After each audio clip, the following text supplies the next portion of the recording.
Hello and welcome back to my channel. I'm the Fairy Tempest and this is episode 21 of the Black History Challenge, a modified decades challenge that seeks to honor people and events from Black history. So in this episode, we end up having a memorial for Rose. If I sound a little down and out during this episode, it's because I truly am. I was and I am. Losing Rose and knowing that pretty much any day now we could also lose Benjamin is not something that I'm enjoying dealing with, and I'm very attached to this family, and I think that might come across while I'm talking in this episode. But let's get into The Sims. Let's go. It's a rather gloomy and rainy Sunday morning in the Coates household. The past couple of days have been really, really difficult. Everyone is obviously very sad because of Rose's passing. Ben Jr. actually has been dealing with the passing of his mom the best, but that's actually because he didn't witness her death. So he simply didn't get the same moodlet. Yeah, it's also not going to get any easier because it is time again to roll for Benjamin. So because he got higher than a 1 last year, or well, technically this year, he is, lived on past his wife, but we do have to roll for him again as the rules state, and so tomorrow is his second roll, and he may not be with us after this year, but who knows, maybe his luck will press on and we'll still have him here. I certainly hope so.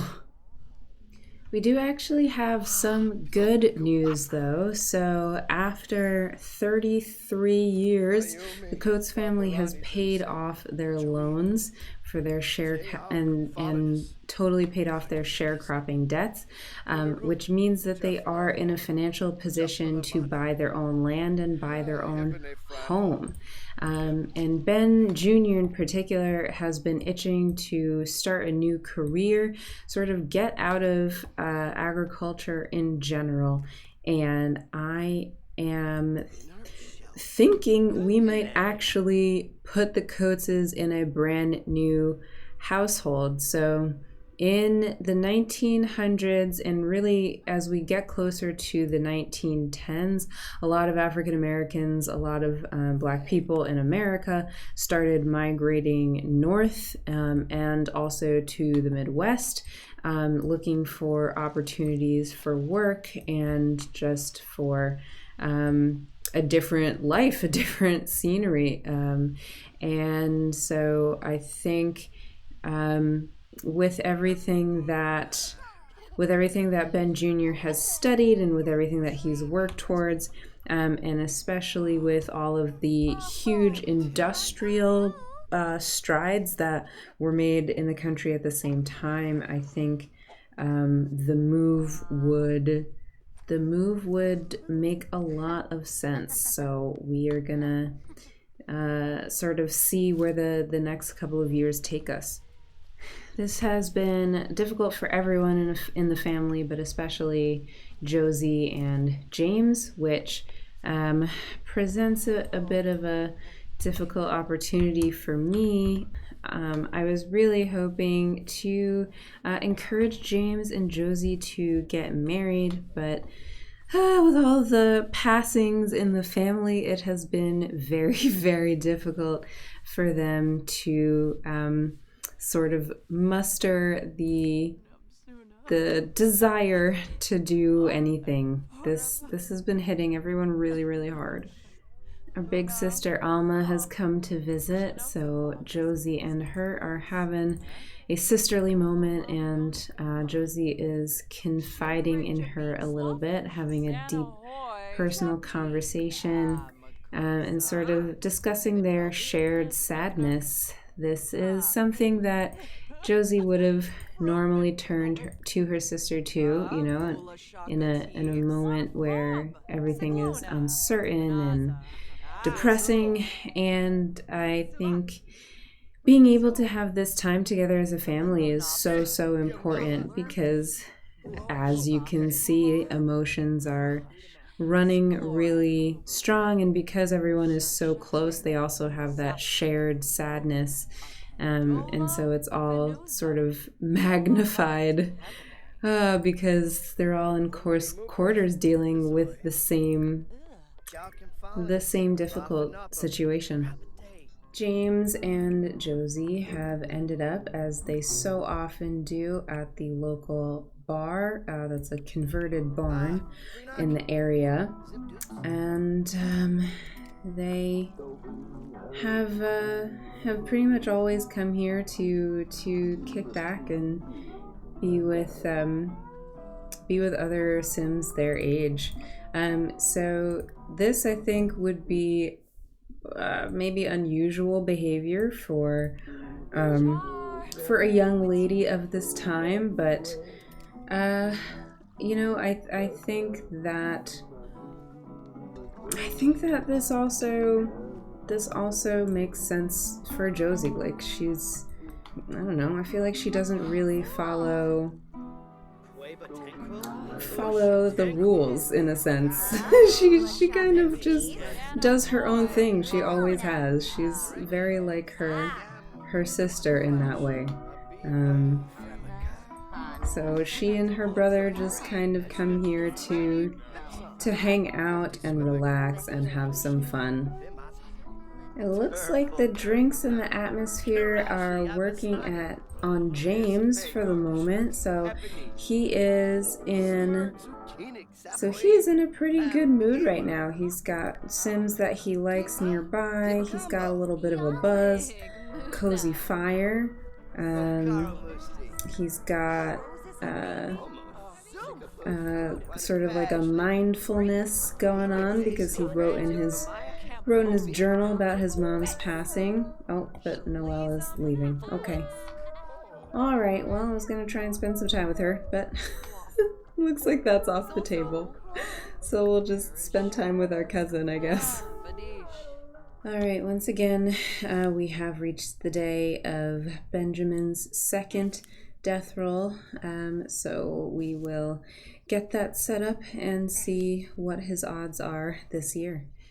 Well, Ben's sad face probably accurately reflects how I feel inside as well at this point. So we have his roll set up, or the dice set up in the corner there. Every year the odds get a little bit worse. So previously, if we rolled a 1, our Sim would die in that year. This year, the odds increase or decrease slightly, so if we will roll a 1 or a 2, Benjamin will die at the end of this year. So here we go with our roll. Okay, 13.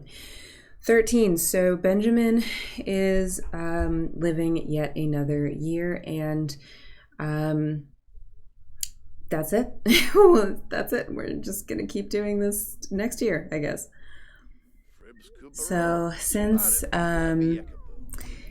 everyone is very much in a period of grieving at the moment, I decided to host a memorial event.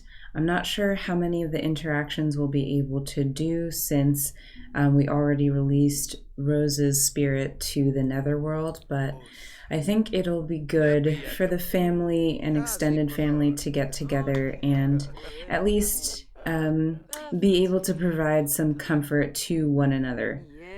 We've started the event and gotten family and friends coming here. So this event is made possible by Kawaii Stacy's memorable events mod.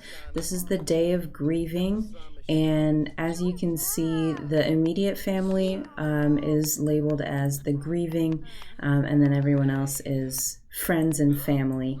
and we have special interactions that that they can do with everyone. So if I click on Thomas, who was Rose's brother, we have the option to select from grieving interactions, and so we can talk about the loss, and we can also comfort about the loss. I think it's really nice to see all of these different family members here. I was going to probably do the comfort about the loss interaction with one of our children that's here, if I can find them. Oh, here we go. Here's Alma, rather. So here we see we can comfort, Benjamin can comfort Alma about the loss of her mother, his partner, right after she gets excited to see him. This time around, Josie has made a bunch of the food here today. I'm just gonna move this over here and have her continue making that cornbread. So I also downloaded some new custom food items by Icy Munmun. So we've got rice and peas here and cornbread in addition to the usual in-game food. Since Willow Creek is largely based on New Orleans and the Louisiana area, it just kind of made sense to bring that sort of more southern food into the mix.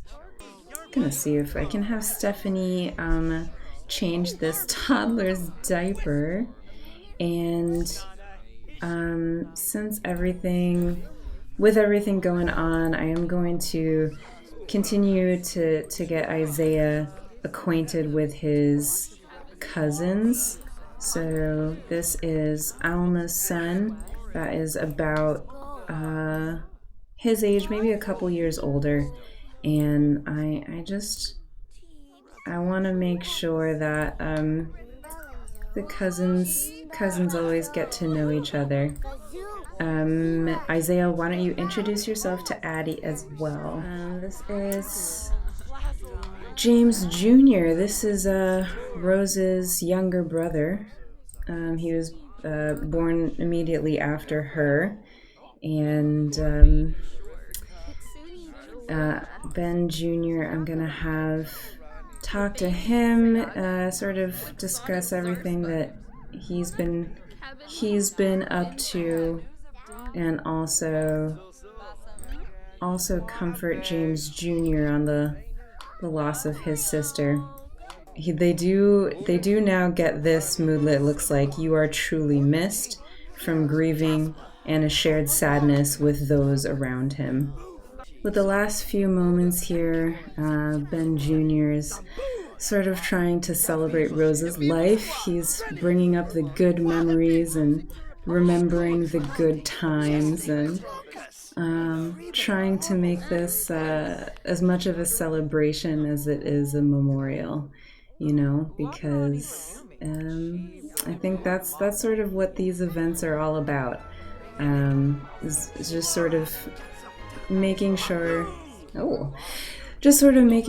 that we all celebrate Rose and how much she contributed to her family and her community, and I think Ben Jr. would definitely want to be that person to make sure everyone remembered, but also Benjamin, because he and his wife shared many of those values of making sure that they had sort of like open door, open arms policy for the people in their life.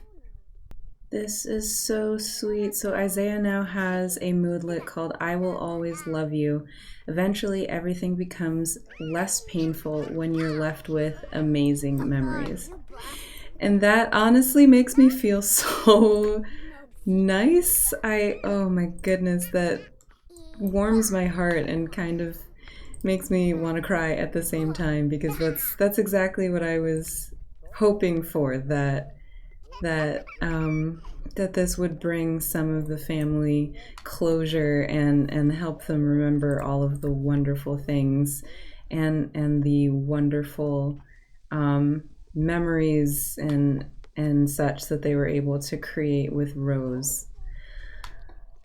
That makes me really, really pleased. Well, this is a bit of a shorter one, but I think we're just not going to be able to do very much in the way of progressing like Josie or James's stories with all of this heartache going on. So I think I am actually going to end this part here and hopefully have better news and happier times coming in the next one. As always, thank you so much for watching this video. If you enjoyed it, please give it a big thumbs up and hit subscribe for even more videos coming your way. I will see you all in the next one. Thanks. Bye.